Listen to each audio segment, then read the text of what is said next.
بالی would اداکارہ سوناکشی سنہا نے حال ہی میں اپنی شادی کے حوالے سے ہونے والی قیاس آرائیوں اور افواہوں پر روشنی ڈالتے ہوئے اسلام قبول کرنے کے مطالبے سے متعلق آگاہ کیا ہے۔ اداکارہ نے ظہیر اقبال سے شادی کے لیے ان کی جانب سے اسلام قبول کرنے کے مطالبے کے حوالے بات چیت کرتے ہوئے بتایا کہ انہیں ظہیر کے خاندان کی طرف سے کبھی بھی اسلام قبول کرنے کے لیے دباؤ کا سامنا نہیں کرنا پڑا۔ سوناکشی نے ایک انٹرویو میں کہا کہ ان کے والد مشہور اداکار شتروگھن سنہا ان کی شادی کے حامی تھے، لیکن انہوں نے اپنے بھائیوں کی شادی میں عدم موجودگی پر تفصیلات دینے سے گریز کیا۔ انہوں نے یہ بھی واضح کیا کہ ان کے لیے مذہب کبھی مسئلہ نہیں رہا۔ سوناکشی نے کہا، ظہیر اور میں مذہب پر توجہ نہیں دے رہے تھے۔ ہم دو ایسے لوگ ہیں جو ایک دوسرے سے محبت کرتے ہیں اور ایک دوسرے سے شادی کرنا چاہتے تھے۔ انہوں نے مجھ پر اپنا مذہب نہیں تھوپا اور میں نے بھی ان پر اپنا مذہب نہیں تھوپا۔ یہ بات ہمارے درمیان زیر بحث تک نہیں آئی۔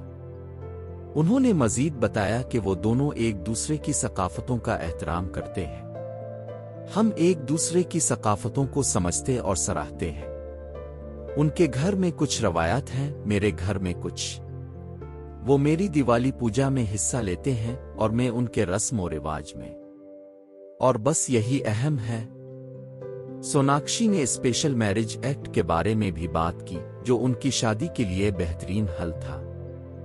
حالات کے پیش نظر شادی کا بہترین طریقہ اسپیشل میرج ایکٹ تھا، جس کے تحت میں ایک ہندو عورت کے طور پر اپنا مذہب تبدیل کرنے کی پابند نہیں تھی اور وہ ایک مسلمان مرد کے طور پر اپنے مذہب پر قائم رہ سکتے تھے۔ یہ اتنا ہی آسان تھا۔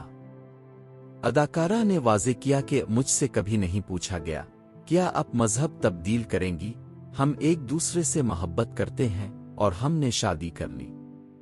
آن لائن افواہوں اور منفی تبصروں کے بارے میں سوناکشی نے بتایا کہ انہوں نے اور ظہیر کے انسٹاگرام کمنٹس کو بند کر دیا تھا تاکہ غیر ضروری تناؤ سے بچا جا سکے۔